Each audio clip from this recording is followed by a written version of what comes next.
Economically, we are better off than any time in history. I think you'd have a lot of young people disagree, but maybe they just don't know. Charlie Kirk and the events that happened talk with Christian nationalism. Do you think that that's happening? Well, one of the things that I have seen that doesn't work, it is simultaneous translation from the pulpit. Maybe 70% of the people understand both languages and they say, well, get over, move on. The 2-hour service now is pretty much going out of style. Right. But the English service will continue no matter what. People that are undesirable in this country, so that should be removed, okay? And you mentioned President Trump. I don't foresee him open the door for immigration for at least for a while. Share with me, what are you doing that I'm not doing, okay? For a young church, when they have children, it's different.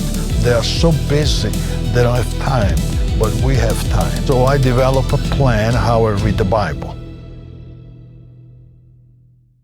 So Pastor Give, thank you for making the time and joining. I don't know if you remember when we met, but I remember when we met. It was about 5 years ago. Pastor of our church was Victor Ahaev at the time, and he'd invited you to our pastor's retreat.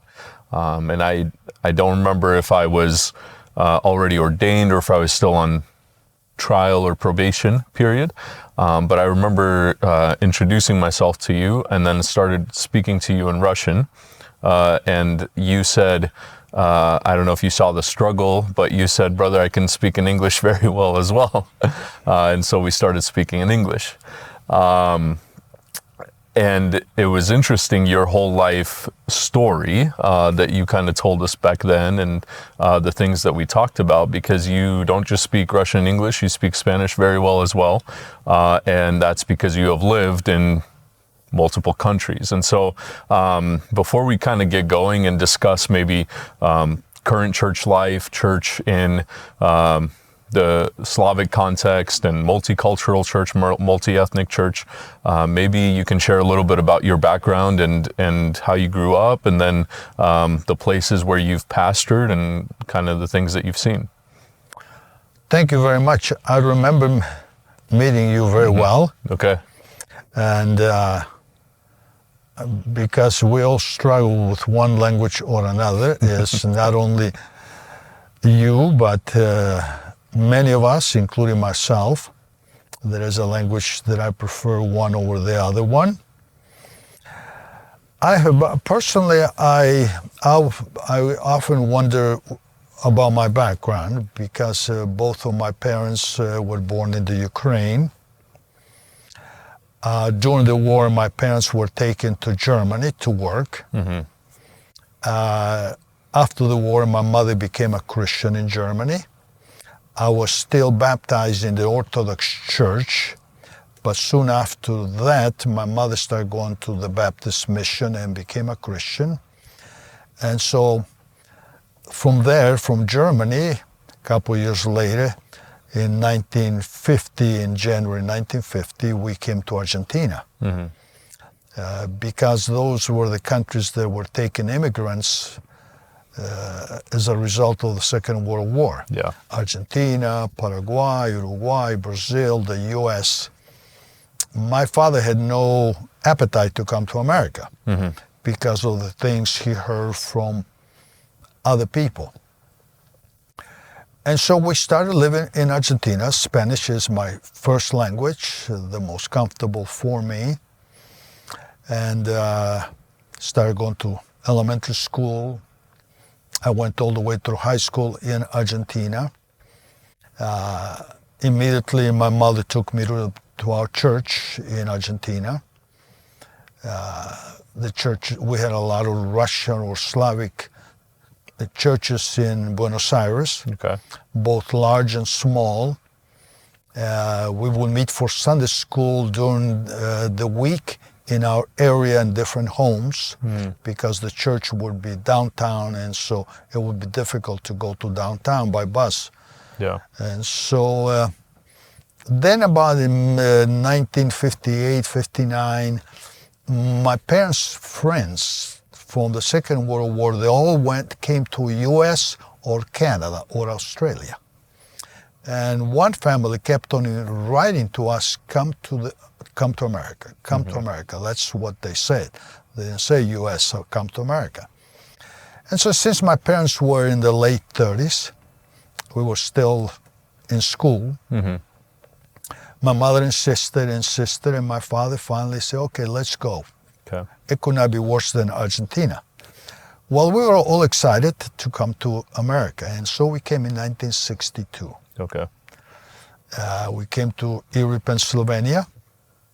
There was a nice, thriving, mid-sized Russian-Ukrainian church with a good pastor. And I got involved, and the next summer in '63, I became a Christian. I accepted Christ as my Lord and Savior. I was baptized in that church, and I sensed that God is calling me to the ministry. So I consulted with my pastor about it. He guided me. I finished high school in '66. A little bit older than the normal students. By the time I was almost 20, because when I came, I did not know English. And so my pastor had a friend that worked with the Southern Baptist Convention, and he asked him, so where can we send this young man to study in college? Well, there was a Russian professor in Louisiana College, which is our Southern Baptist College in Louisiana. And I prayed about it, sent an application, I was accepted, and I went to college. I had enough savings for about a semester, because during high school I worked in evenings. And after my first year in college, First Baptist Church in Winfield, which is a nice, sizable church, an American church, wanted to sponsor a foreign student who goes into the ministry. Oh, nice. Okay. So they sponsor me, they pay my tuition. Yeah. And I had to pay my room and board. And so I stayed in college. And my third year in college, a small church in that small town called me as their pastor. I was only 22 years of age. And as I mentioned to you as we were driving, I pastored there for about a year and a half before I finished college. Right. They ordained me to the ministry. And then my heart was set on California.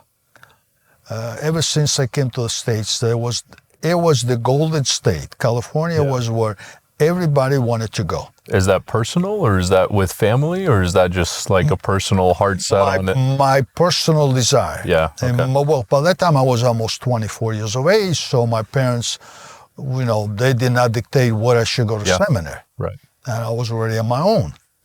But Golden Gate, that's where I went to seminary, Golden Gate in the Bay Area.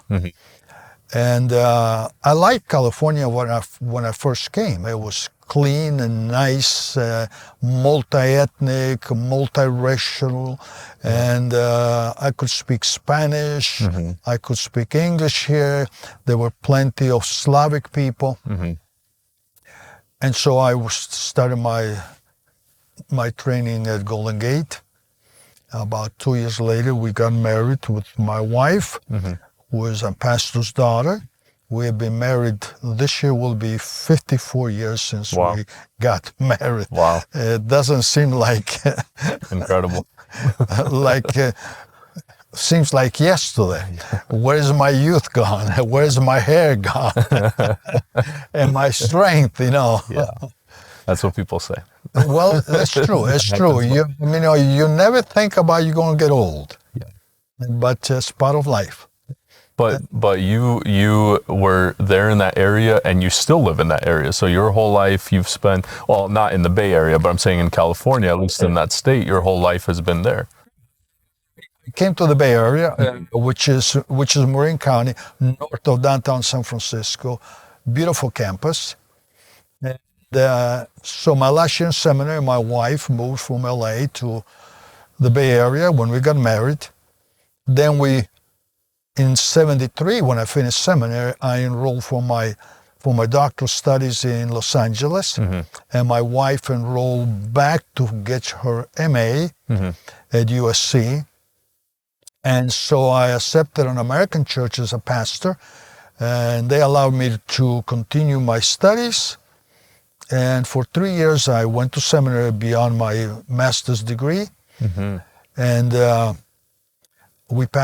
pastored in Southern California for about 7-8 years, American church. Okay. And then the church in Hollywood asked me to come to assist my father-in-law to work with the youth.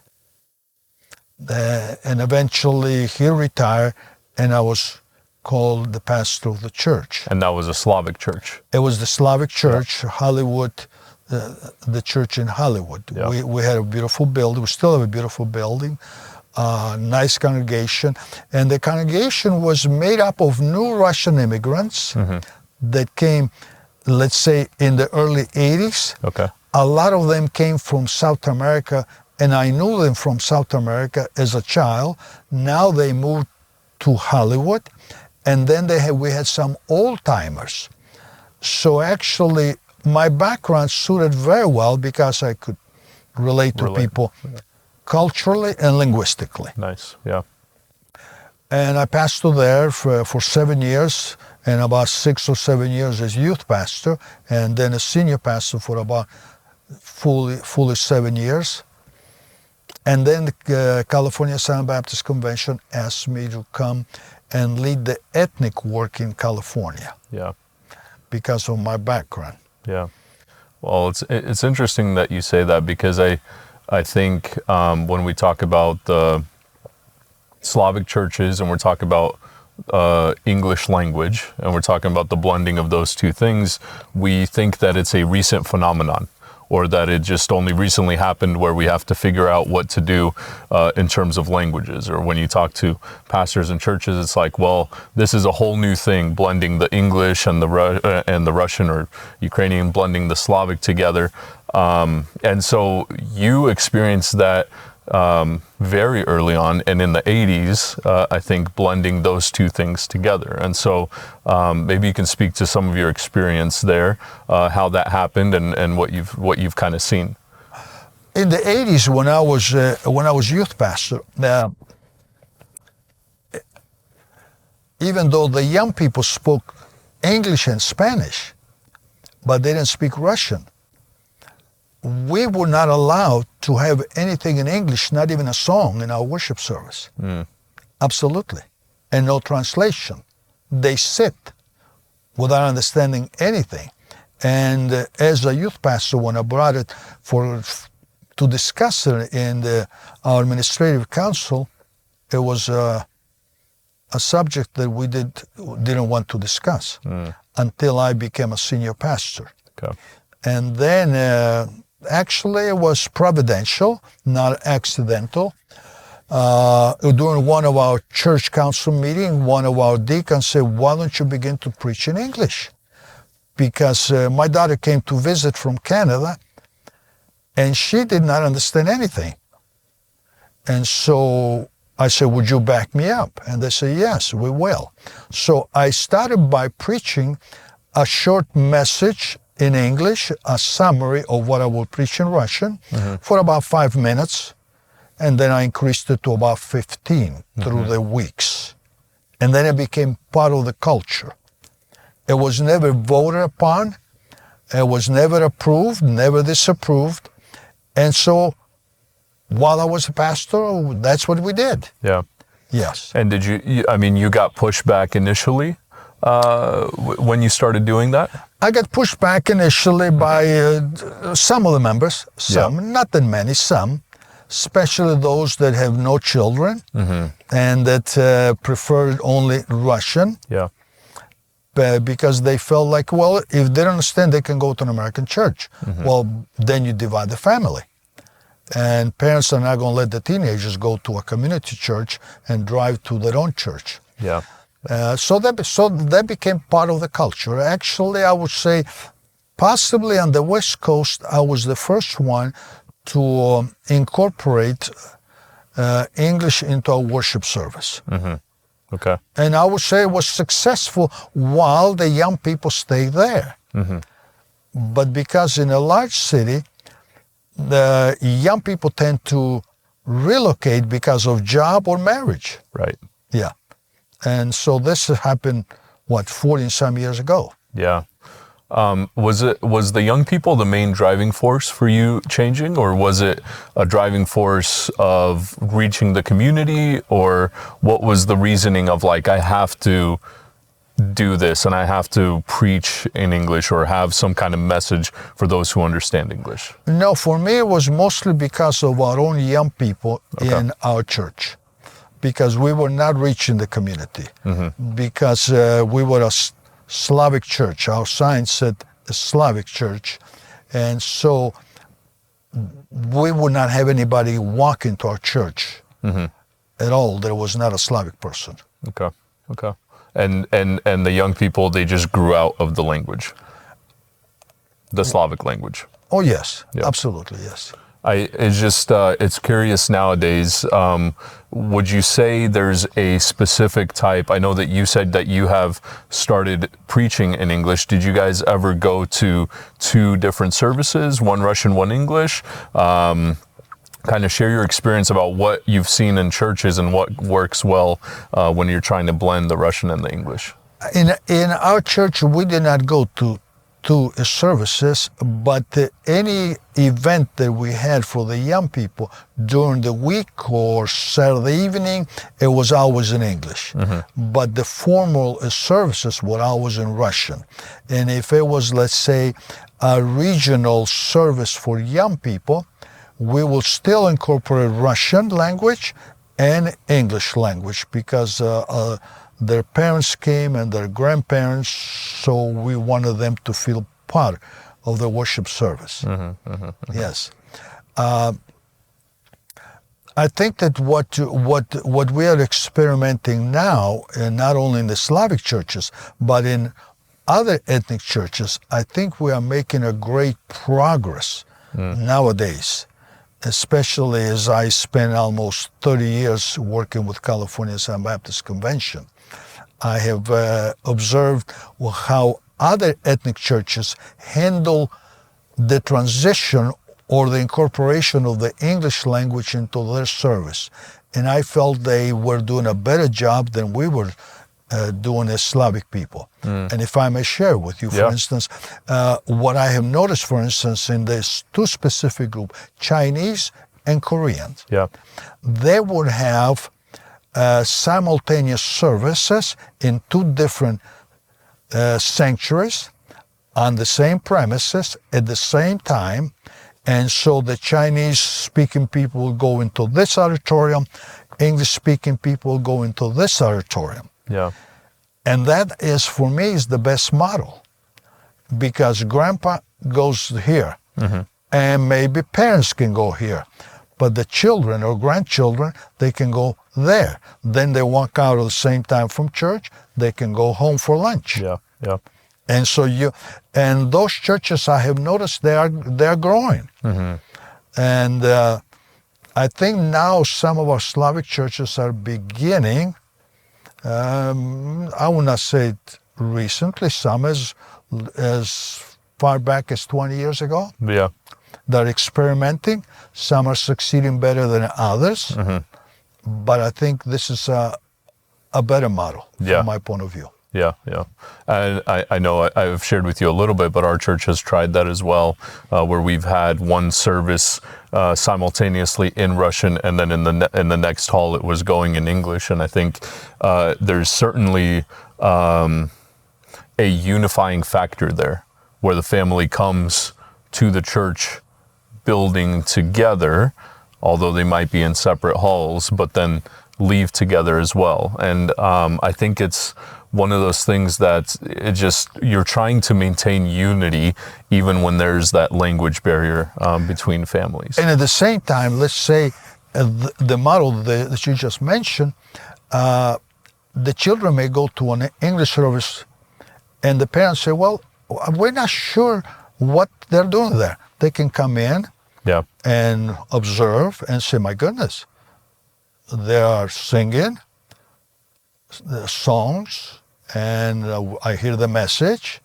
I understand it. It's solid. My children are growing. So they come, like you say, they come together and they stay under one roof in two separate auditoriums, and they can go home together, and then they can discuss on the way home. Yeah. What did you get from your service? And the children can say, well, what did you get from your service? I think this is very important. Yeah, yeah.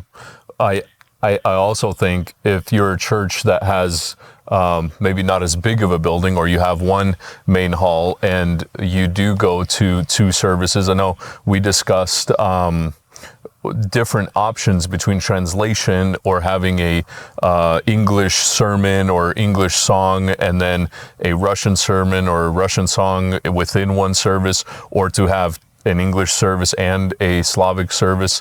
What do you think, what have you seen that's kind of worked in terms of those things, and what have you seen that kind of doesn't work in terms of translation and all of these things? Well, one of the things that I have seen that doesn't work, it is simultaneous translation from the pulpit. Because the pastor would have to be very disciplined, extremely disciplined, and knowing that our concentration sort of fizzles out after about 40 minutes. If the pastor is entertaining, and when I mean entertaining in a spiritual sense, okay, and can maintain the attention. The attention. Yeah. So he will have to speak for about 20 minutes for the 20 minutes translation. Yeah. Now, if he is bilingual, the pastor, he would have to do his own translation because he's the best. He knows what he wants to say. Yeah. And at the same time, you look at the audience, as I did many times, and I see that maybe 70% of the people understand both languages, and they say, well, get over, move on. Yeah. It becomes tedious and tiresome. Yeah. And so doing occasionally may be interesting, but doing on a regular basis, as I mentioned to you while we were driving, most churches that were doing that, they stopped. Yeah, yeah. They found out that it's really not as productive. Yeah. And the earpieces don't really help for too long either. The earpieces, unless you have a translator that can imitate you and totally with your emotions, your gestures, and everything else, and that is very few people can do that. Yeah. Very few people. Very few translators. Yes. Yeah. Mostly they do mechanical translation. Yeah, yeah, yeah. I know we talked about having it every once in a while. It is okay if you want to have one large service or one unifying service, but it's very difficult from Sunday to Sunday to hear a sermon specifically in one language or the other. Well, I would do it if, like in your church or any church of your size and larger, couple times a year, so that the people can be together, and when they see the other people, they say, oh, yeah, we are not a small, we are a large church. Yeah. It's motivating and encouraging to the saints. Yeah, yeah, that makes sense. How does a church know, like if they're on this path of transitioning or adding an English sermon or adding an English service, how does a church know, okay, now is a good time for us to implement this or to think about implementing? I think there are several things that needs to be taken in consideration. One is the level of the knowledge of the Russian language among the children and the youth. Okay? If their level of understanding of the Russian language is basic conversation with grandparents and parents at home on a minimal level, and if it gets deeper, they have to go into English language to explain themselves, Yeah. then they are not able to understand the sermon. Because I'm a product of a Slavic church, but for me, I had to go through the Bible and mark every word there in our Synodalny translation. and taking all that vocabulary, trying to bring it into the English language, try to bring it into the Spanish language so that I can comprehend. Yeah. And when I sit there, I say, the average person does not know what I'm talking about. Because he doesn't have that much knowledge of the Russian language. Yeah. And Russian language in itself, I think, is different. And I would even say English language in itself is different than Russian biblical language or English biblical language, because there is a biblical language as well that you can understand. Even if you just understand basic Russian language, you're going to have a hard time understanding the biblical language or trying to follow with the sermon. Well, you see, as I mentioned to you, our translation of the Russian Bible goes back to 1840 and some 1850. And many of the words are already antiquated. And so we will need to, when we read, we need to insert a contemporary word. Yeah. And the average person in the sanctuary does not even know those words. Yeah. And to expect the teenagers to know, that's too much. So your suggestion would be, look at the young people of the church and see their need to understand and hear the gospel, because otherwise they might not be understanding what's going on at all. Yes. And that's a key indicator. And to talk to the parents and to the grandparents that we are missing the opportunity while the children are young and they come to our church, and we are not providing for them spiritual nourishment, nor are we teaching them in the language that they understand. Yeah. And one of these days, they may leave our church and go to an American church. Yeah. But we are missing the opportunity to help them to develop and grow. Yeah.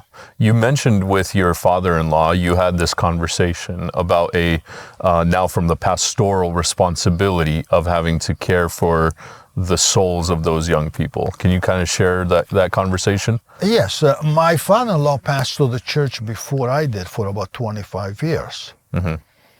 And when I became the pastor, I realized that out of the 40, 50, 60 young people that we had in our church, most of them did not comprehend the sermons. They did not. And in dialoguing with them. And so I felt that, here I am, like a cook or a chef in a restaurant. I'm not preparing food for them. Yeah. And so if they come to a saving knowledge of Christ because they watch Christian television or listen to somebody on radio, praise the Lord. But I'm responsible for their souls. And so I approached my father-in-law when I discussed it with him and then with the church council, that I have a responsibility, not only to the people that understand the language, but to those that don't understand Russian. Yeah. And so they backed me up on that. I think from the pastoral perspective, that's one thing that there's two mandates on the church, and it is to make disciples, and then it is to evangelize in order to make disciples, right? The ultimate call of the Great Commission, that you evangelize and proclaim the gospel, but also that you teach them to observe all that I have commanded. And I think from the pastoral side, there's a responsibility that you have as a pastor to proclaim the gospel so that the people would understand, or at least in the language that they would understand. And maybe speak to, we've talked about it from the church perspective, from the pastoral perspective. If you're going to add an English sermon, or if you're going to go to 2 services, what does it look like, and what are the things that you would focus on? Like, here's the things I have to get right. There might be other minor things that, maybe we get it later down the road, but what do we have to lay as a foundation for the church to kind of make this work, to transition to an English service? First of all, we want to have the total support of the church leadership. And then many of the many of our churches who are the leaders, they are bilingual already. Okay. So I would want to have their commitment for at least a certain period of time, that when we start a service in the English language, that they will not neglect the Russian service, but that they will support the English service by being in both of them, if they're scheduled at different times. Yeah. Because you need bodies, you need people there, and if you have very few people, it's discouraging to those young people, and then help need their support with music, and also in teaching and leadership. As they develop other leaders, then eventually they can go back to their preference church. Some may stay, okay, because actually it is 2 congregations, 1 church. That's the model that I like. Okay. 2 congregations, 1 church. Now, when you say that, is that automatically go in someone's head and go, that's divisive because you have 2 congregations and 1 church? Well, it is 1 church in the sense that you have 1 budget, 1 campus, and you have a pastor that pastors the English-speaking church and a pastor that pastors the Slavic church. Okay. Okay? So it's 1 church. And the 2 pastors hoping and trust that they get along very well with each other, is not competitive, okay? It could function. Yeah. But it has to be co-equals. Yeah. All right? Yeah. You have to have the buy-in of both to say, we're going to be united in this. Absolutely. Yeah. And when the church sees that there is unity between the 2 pastors, they will rejoice. Now, this is the model that I have seen in the Chinese and Korean churches. Okay. All the time. And works out very well. Now, for them, it's a little bit different than for us. Okay. And I hope that this will not be understood as racist. Sure. Because I don't think that I have any racism in me. Gotcha. You go to any American church, and you don't say your last name. Yeah. Or first name for me. Well, yeah, or first name for you, Igor. Yeah. But for me, I can go to an American church and say I'm Tony, or I'm Anthony, and that's it. But people ask me, where's that accent? Right. I know that. They do ask. All right. But my wife, she doesn't have an accent. And if she doesn't say her last name, well, she actually grew up in America. She was born in America. Nobody ever knew that she's Russian. Yeah. Okay? But the Chinese and Koreans are, no matter what happens, they're always Chinese and Korean. Okay? So for them, it's almost more difficult to go to a non-traditional church. Yeah. Because of their appearance. Because of the appearance, yeah. Appearance, yes. Because the assimilation would be, there's a barrier. There is a barrier, yes. Yeah. Okay. Yeah, and I think when you're talking about that having, again, whether it's from the Korean or the Asian side, or whether it's from the Hispanic side or the Slavic side, I do think that if a church decides to go in that direction, as you said, the most important thing is leadership alignment. You can be a young guy in a church and you might think this is the direction that we need to go, and it's just until there's leadership buy-in, it's not going to be going well. If you're trying to, it's going to look as if it's divisive. But when you have leadership and you maintain that unity, especially between the leadership of one service and the other, I have seen that that's the only way that you're able to really progress in a English service or in another language or multi-ethnic type of church. Well, the first church, actually in the first century, there were multi-ethnic churches, all of them. Yep. Because Jews and Gentiles came into one church. Yeah. And maybe they were multilingual too, because not everybody spoke in Antioch the same language. Yeah. They may have had translation. I have no idea. But there were no barriers, seems like, in the first century. Yeah, yeah. And the church is uniquely placed where it is one of the only places on earth that you're going to have these type of people from so many different cultural backgrounds, socioeconomic backgrounds that come together at one time in one building and one place. And I have seen it pretty much in our churches on the West Coast. People from different racial background, intermarried and functioning well in our Slavic churches. Yeah. To the glory of God and to my joy, I've seen that. Yeah, yeah.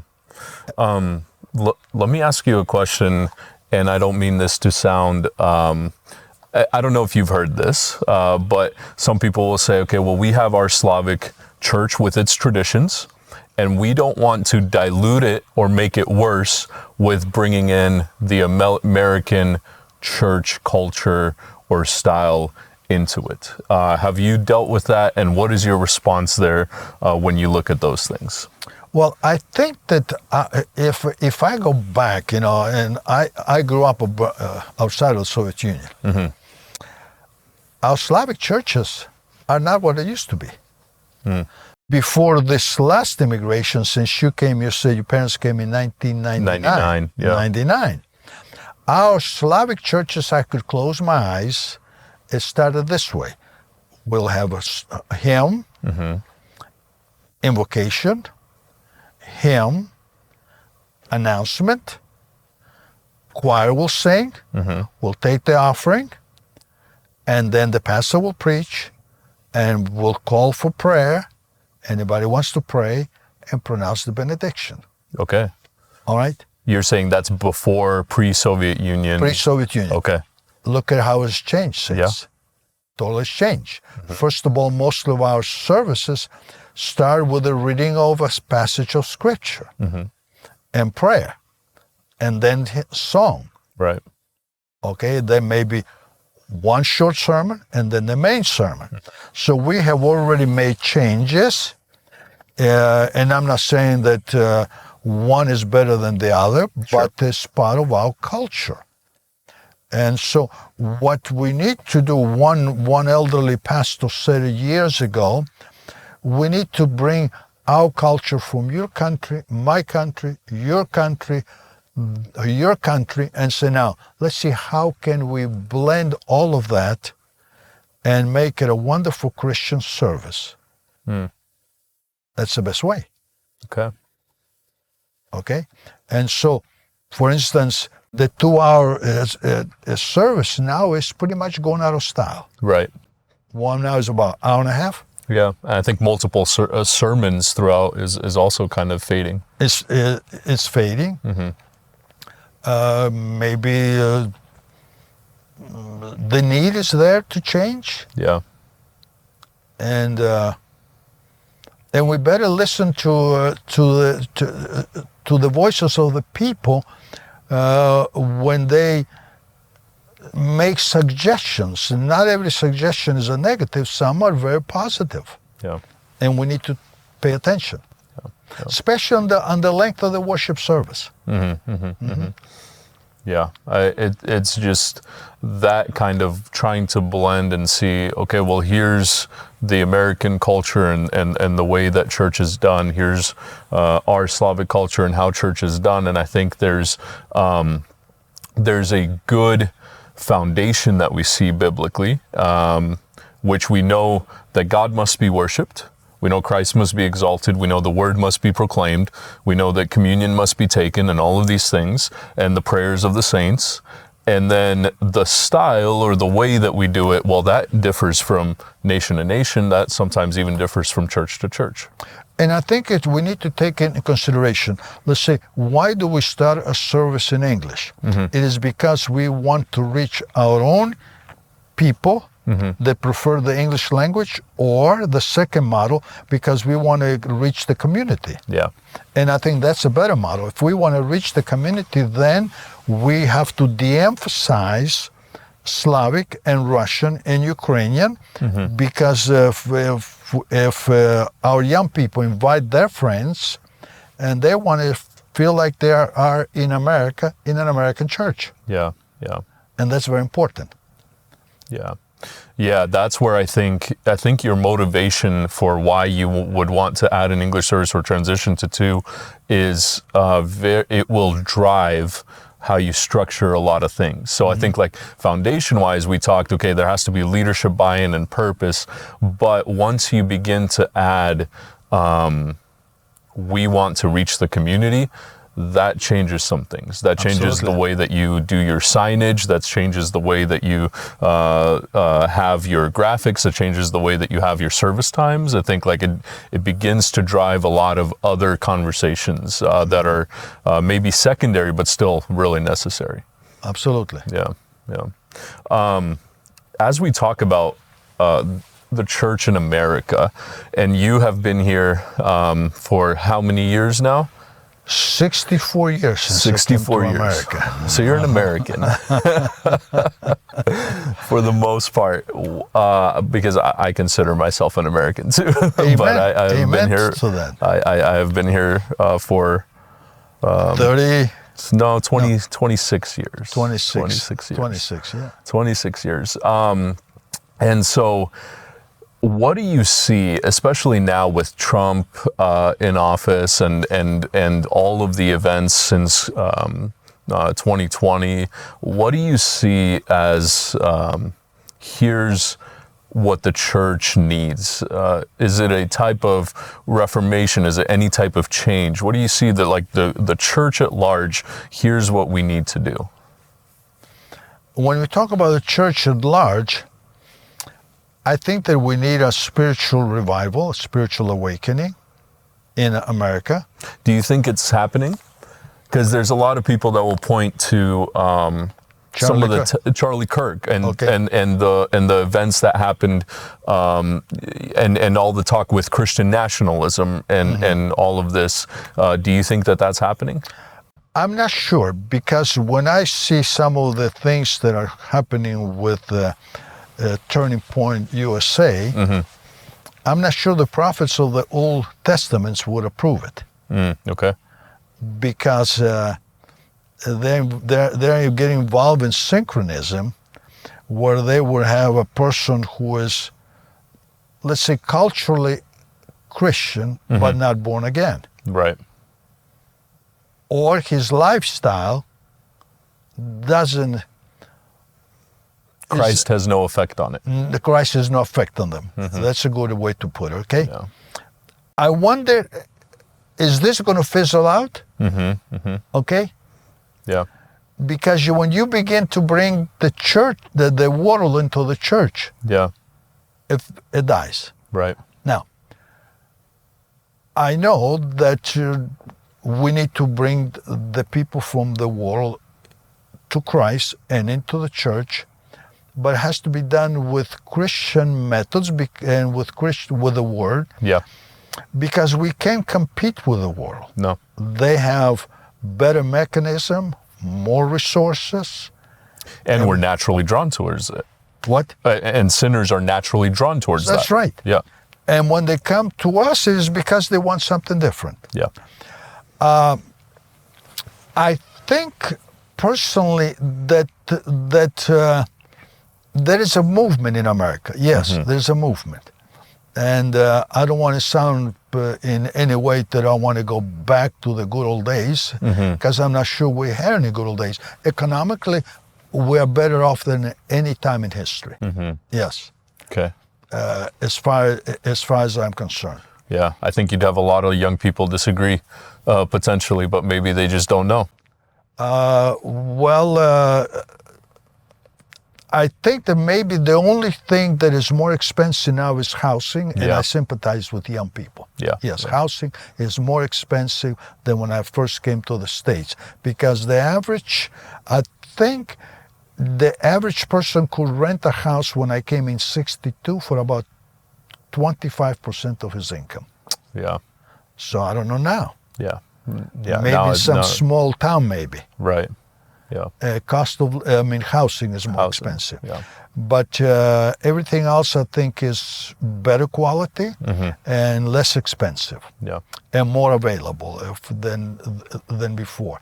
But I think that the church has a great opportunity, because the world is looking for something beyond what they already have. Yeah, agree. Okay, and so we ought to be able in the church, in a diplomatic way, in an attractive way, bring the gospel to them, and present the claims of Jesus. Yeah, I think the gospel is so contrary to what the world was preaching, at least definitely in my youth. Like if you're talking about early or if you're talking about just the 2010s, late 2000s, 2010s, it was just very contrary to the gospel, very much self-independent and chase hedonism and all of these things, where the gospel is now completely contrary to that type of thinking or that type of worldview.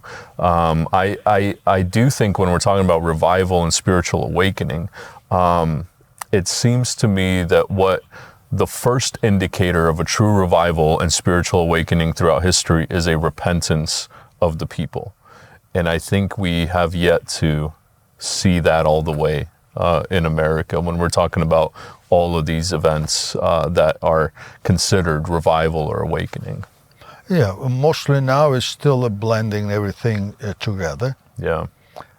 But there are, let's say, pastors who are prophetic in a diplomatic way. Yeah. They present the gospel, which is appealing to the people, and they respond to the gospel.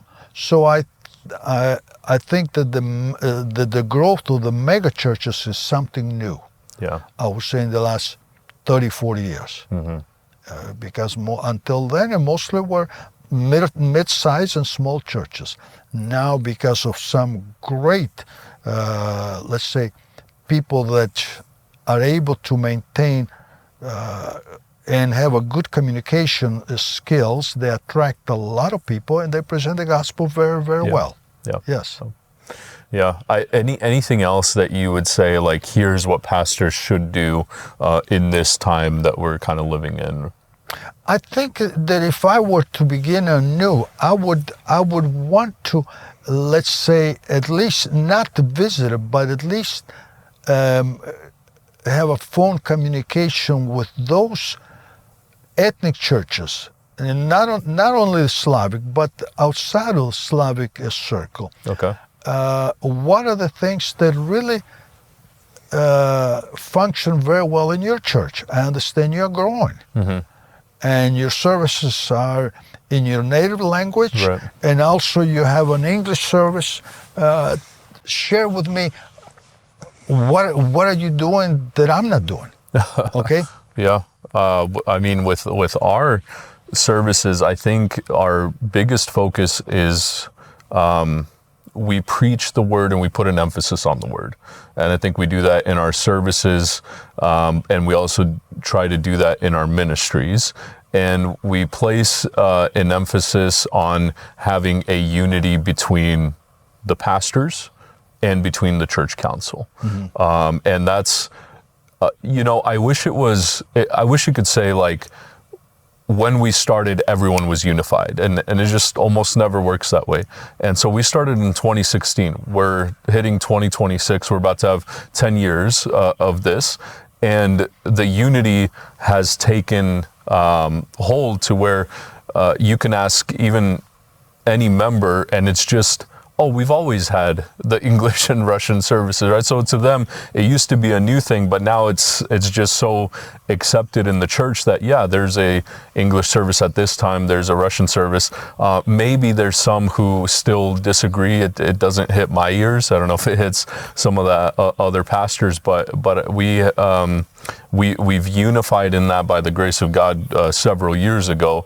But I think what drove that unity is between leadership saying this is the direction of the church. We want to reach our young people. We want to reach the community, and we don't try to force it in terms of language. If there is in our teens, if most of the teens understand English, and they do, that's their primary language, we don't try to force any other language. If same with young adults, we want to be able to serve them well in the language that they understand. Well, I think that the Russian service should continue, and it will continue. Yeah. Because as long as we have an open door of immigration, people will be coming. And as I mentioned, as we talked about it before, now immigration has slowed down. I don't know to what extent. I'm not abreast to everything that's going on. Right. But if the doors of immigration close, it closes, at that moment, the church stops growing unless they reach the immigrants that are here. Yeah. Because no new immigrants are coming. And you mentioned President Trump. I don't foresee him open the door for immigration for at least for a while. Right. I don't know for how long. And I don't think it's based on race. I think it is based on the problems they're facing in our country with people that are undesirable in this country that should be removed, okay? And but the English service will continue no matter what, because our young people will get married, will have family, and we want to reach the community. And the language of the community is English. Yeah. And I think we talked about this in our church with Pastor Paul and Pastor Ahaev before, of this type of unity that the Russian service, especially in the beginning, it's a whole church, but there was an aspect of supporting and trying to raise up the English service, as you talked about. And there's a responsibility that as the English service grows, that we don't diminish or look down on the Slavic service as well, because again, two congregations, but one church, one purpose, one mission, one gospel, one building, one leadership, and so that I think is very important to understand, that as you're building, or maybe as you already have an English service, the struggle sometimes will continue to maintain the unity, and sometimes it'll be from one side, sometimes it'll be from the other, but you've got to maintain the unity there. Well, I think from what I observe, and I've been several times in your church, I think there's pretty good unity, and I think there is a desire to reach the people in the English language, whether their own children or the people in the community.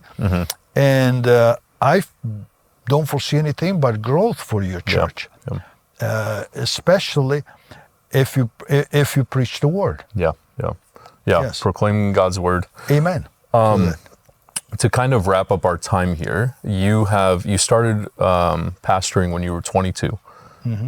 You are now approaching 80. I will be 80 this year. You'll be 80 this year. From 22 to 80, especially looking around in the Christian world and seeing men who have fallen either because of sin, or they've gone into heresy, or they've left the faith, or all of the different things. What would you say has helped you, or what would you say is absolutely essential for you to remain faithful as a pastor? I think that, first of all, I need to remain in the Word. And that is on a daily basis. Now that I don't have to get up in the morning and go to the office, I have more time. I spend a lot of time in the Word to nourish myself, not to find sermons, but to nourish myself. And there's a difference. There's a great difference. So I develop a plan how I read the Bible. I don't read it for any reason except just to learn the scriptures, okay? And occasionally I pause because God spoke to me in an unusual way from that one verse maybe, or half a verse. Second, I think is I would have to have a good relationship with my wife at home, okay? And I have to have her to be fully involved in what I'm doing. Okay. And fortunately, as I mentioned, my wife is committed to the Lord.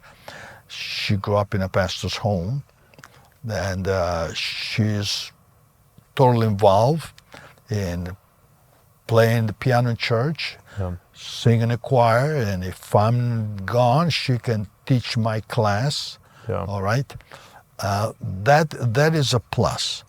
If you don't have your wife to support you, but drags her feet, it's going to be discouraging and difficult. Not impossible, but difficult. The older I get, the more I appreciate the fellowship of the church. Maybe because I am cut off from the rest of society, because I spend most of the time at home now. Right. Get up in the morning, read the Bible, pray, prepare my breakfast, wait for lunch, and then dinner. So we are at home alone, so we really treasure midweek Bible study. We don't have midweek service. We have Bible study at 10 o'clock on Wednesday. Okay. And 10 o'clock in the morning? 10 o'clock in the morning, because everybody who attends is a retiree. Right, okay. So why come in the evening? Yeah, exactly. You have time. Yeah. So we're doing that, and the people love it. Yeah. We started with half an hour. Now we have an hour and a half. Nice. Study. And then we pray for half hour. And then once a month we stay for lunch. Yeah. Also, I enjoy the fellowship on Sundays. We quite often have lunch in church because most of us, either our children live out of state or live far away, and so we long for fellowship. Yeah. And so for a young church, when they have children, it's different. They are so busy, they don't have time, but we have time. Gotcha. And so that is encouraging, because when I see the saints and they want to do better and they want to serve God, it encourages me. Yeah. Now, I have less temptations now than I had before. Some of the things now I said, no. Yeah. Let's see, how long do I have still that I'll be here? Okay? Right. Yeah. My days are numbered. Yeah. I don't know how long, but so my interests have changed totally. I was very involved before with some other things. I'm saying they were not bad. Right. But now I'm no longer, because But you were faithful with those things when you were involved. I was faithful in the Lord's work, yes. Yeah. I would say also you need to have friends that support you in the ministry, in the church and outside the church, people that will encourage you, all right? And you are very fortunate, you still have your parents with you, and your wife's parents here with you. And I would suppose that the leadership of the church, you encourage each other. It's very important. As long as it's not competitive. Right. But complementary to each other. No, that's great. Pastor Ahaev, thank you for your time. Really appreciate your wisdom and insight. Like I said at the beginning, it's very easy to think that it all started with us and we were the first immigrants and first to deal with these things. So great to see that this is something that has been in the church and continues to be in the church. And by the grace of God, we'll continue to preach the gospel and people will get saved and commit their lives to the Lord. So thank you for your time. Well, our church, Bethany Baptist Church in LA, where I'm a member, where I'm the pastor teacher, as I mentioned to you, it was established in 1910. Yeah. Over 100 years ago. 116 years ago. Yeah. And from talking to others, we think it's the oldest Russian-speaking church outside of the former Soviet Union. Wow. On the West Coast, the first. Yeah. Incredible. Yeah. And you're still helping there? I'm still helping, and I do that joyfully because the Lord has placed me there. Yeah. Yes. Yeah. Okay. Well, excited to hear you preach tomorrow as well at our service. And like we said, thank you for your time. God bless you, Pastor Igor. Thank you very much.